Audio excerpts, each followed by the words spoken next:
वहीं बड़ी खबर जबलपुर से फर्जी दस्तावेज तैयार कर अनुसूचित जनजाति वर्ग के व्यक्तियों की भूमि का अंतरण करने के संबंध में प्राथमिक सूचना रिपोर्ट दर्ज राजस्व अधिकारी ने फर्जी दस्तावेज प्रकरण पर थाना बरगी और थाना तलवारा में गंगा पाठक एवं अन्य लोगों पर धोखाधड़ी, गलत दस्तावेजों के आधार पर अपंजीयक कार्यालय में फर्जी विक्रेताओं को खड़ा करके फर्जी तरीके से रजिस्ट्री अपने नाम पर कराने के प्रकरण को संज्ञान में लेते हुए एफआईआर दर्ज कराई है।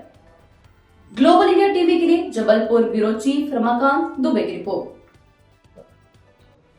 ये बेसिकली हमारा बरगी क्षेत्र और जबलपुर 2 अंतर्गत जो हमारे यहाँ गांव पड़ते हैं, रामपुर नकटिया है, चूरिया है, दादरा है और काला देही, ये मुख्य रूप से गांव थे। और यहाँ पर जब पहले एक केस हमारे सामने आया जिसमें कि आदिवासी लोगों द्वारा रजिस्ट्री शून्य करने के लिए आवेदन किया।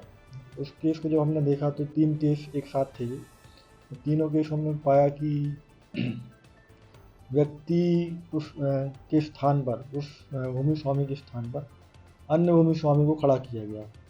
उसके फर्जी दस्तावेज तैयार किए गए, फर्जी आधार कार्ड तैयार किए गए, फर्जी ऋण पुस्तिका तैयार की गई और उस आधार पर रजिस्ट्री हुई। रजिस्ट्री में नामांतरण की कार्रवाई प्रारंभ होने के दौरान ही, जैसे नामांतरण की कार्रवाई प्रारंभ करते हैं तो आपत्ति आ गई कि ये ट्राइबल की ज़मीन बिना गैर आदिवासी को कैसे विक्रय हो गई बिना कलेक्टर की अनुमति के। वहाँ से जांच हमने प्रारंभ की। जांच प्रारंभ करने के बाद जैसे हम लोगों ने देखा कि फर्जी तरीके से रजिस्ट्री हुई है तो सबसे पहले 3 रजिस्ट्रियों को हमने शून्य किया।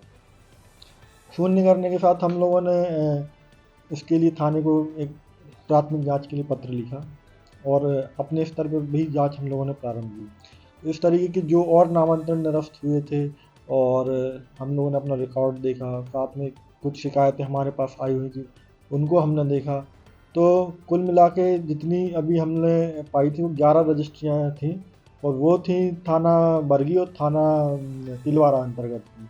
तो इसमें हमने संबंधितों के खिलाफ कल एफआईआर दर्ज कराई है। मुख्य रूप से 4 व्यक्ति हैं इसमें और इसमें रजिस्ट्री को जो प्रमाणित करने वाले गवाह हैं उनके विरुद्ध एफआईआर कराई गई है। इसमें गंगा पाठक हैं, ओम प्रकाश त्रिपाठी हैं, ममता पाठक हैं और द्वारका प्रसाद त्रिपाठी हैं।